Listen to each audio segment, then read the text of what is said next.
시사평론가 고현준의 뉴스닥 시간입니다. 안녕하세요. 안녕하세요.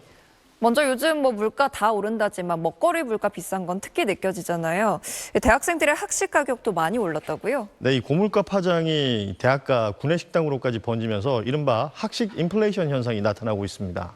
서울의 한 대학에서는 프랜차이즈 매장이 들어서면서 파스타가 6,500원, 또 컵밥은 최대 8,500원, 햄버거 세트는 10,000원이 넘는 가격에 판매가 되고 있습니다.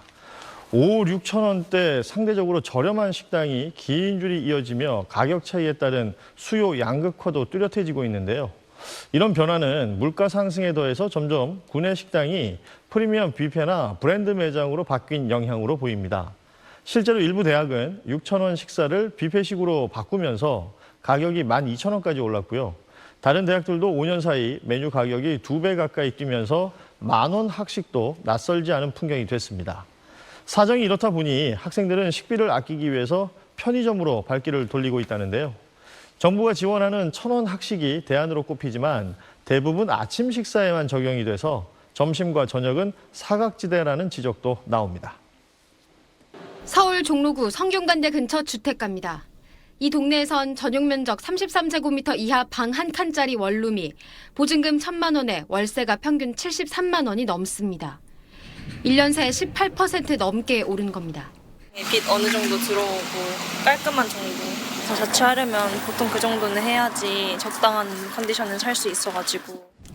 예전 시세로는 고시원이나 반지하도 구하기 쉽지 않습니다. 월세는 다 올랐어요. 전세는 조금 적어졌어요. 기본이 한 60. 예전에 40 하던 거는 지금은 없고요. 그러면 거의 70선에가 괜찮은 방들.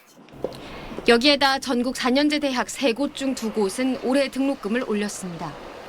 고향 떠나 상경한 새내기는 부모님 생각에 마음이 편치 않습니다. 부모님께서 엄청 힘들어하시고 낭만비 아끼려고 그 이불에 최대한 들어가 있고.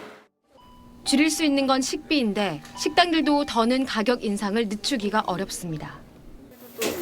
안 올리려니까 너무 재료비가 많이 그냥 올라가니까 할 수 없이 그냥 1,000원 정도 올린 거예요. 절약을 넘어 생존을 위해 끼니를 때우는 학생들도 많습니다. 학식이 싸가지고 6,000원에 이제 삼시세끼를 때우고 있습니다. 네. 단돈 1,000원의 아침밥을 제공하는 학내 식당에는 아침 8시 전부터 긴 줄이 생깁니다. 나가서 사 먹으려면 최소 10,000원 정도는 필요한데 여기서는 든든하게 1,000원으로 이용할 수 있으니까. 비싼 전공서적은 중고로 샀다가 다시 되팔고 대학생 필수품인 노트북 대신 패드를 구매하는 식으로 허리띠를 더 졸라맵니다. 연기를 하는데 막 대본 같은 것도 다 그런 걸로 봐야 돼가지고 저는 노트북을 못 사서 아이패드, 패드, 태블릿 이런 걸로 사고. 고물가 시대 대학 새내기들은 낭만 대신 고단한 생존의 기술을 먼저 배우고 있습니다. SBS 최희원입니다. 밤사이 인터넷에서 화제가 된 뉴스를 살펴보는 실시간 이뉴스입니다. 이제 새 학기인데요. 서울의 주요 대학가 인근 월세가 뛰면서 청년층의 주거 부담이 커지고 있습니다. 부동산 플랫폼에서 3월 개강을 앞두고 서울 주요 대학 10곳 인근의 원룸 월세를 분석했습니다. 보증금 1,000만 원에 전용 면적 33제곱미터 이하의 원룸 평균 월세가요. 62만 2천 원으로 집계됐습니다. 평균적으로 그런 거고요. 대학별로 살펴보면 성균관대 인근의 평균 월세가 가장 높았습니다. 73만 8천 원. 지난해 62만 5천 원에서 18% 급증하며 지난해 1위였던 이화여대를 제쳤습니다. 자, 이어서는 연세대, 고려대, 한양대 순이었습니다. 월세와 함께 관리비 부담도 커졌는데요. 평균 관리비는 8만 2천 원입니다. 1년 전엔 7만 8천 원이었는데 5% 오른 겁니다. 그럼 성균관대로 보면 월세랑 관리비 합쳐서 80만 원을 웃도는 셈이죠. 부동산 업계에서는 전세 물량 감소와 임대인의 월세 선호 현상이 이어지면서 대학가의 소형 주택 시장에서도 월세 부담이 구조적으로 확대되고 있는 걸로 보고 있습니다. 서울 반포에 있는 600세대 규모의 신축 아파트입니다. 전용 면적 84제곱미터형 기준 전세로 나온 매물은 2건에 불과합니다.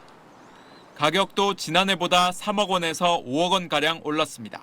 여기 앞에 있는 같은 경우는 지금 물건 움직일 수 있는 게 2개. 그다음에 반포 물건도 2개, 3개 밖에 없어요. 서울 아파트 전세 매물은 2만여 건으로 1년 전보다 30% 줄었습니다. 지난해부터 이어진 고강도 규제로 갭 투자가 어려워진 데다 서울 전역과 경기도 일부에 실거주 의무가 생긴 영향으로 풀이됩니다. 세입자들은 이왕이면은 계약갱신 청구권을 통해서 좀 눌러앉으려는 경향이 있는 데다가 전세 가격이 급등하고 그 후폭풍으로서 결국은 월세화가 진행되는 전세 매물 감소는 월세 가격 상승을 부채질하고 있습니다. 전세를 구하지 못한 수요가 월세 시장으로 이동하면서 가격 상승 압력이 커지고 있는 겁니다. 서울 전체 주택의 월세 중위 가격은 지난해 12월 처음으로 100만 원을 넘어섰습니다. 아파트로 좁히면 124만 원에 달합니다.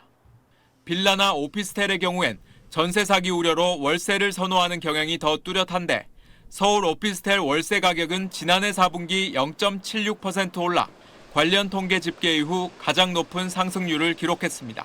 전체적으로 작년에 비해서 한 10만 원 정도도 오른 것 같아요. 생활비도 많이 들고 월세까지 들면 달에 들어가는 돈이 좀. 다주택자들이 양도세 중과를 피하려 보유주택을 매각하면 임대 물량이 줄어들 가능성도 있는 만큼 전월세 시장의 공급 불안은 당분간 이어질 전망입니다. SBS 전용입니다.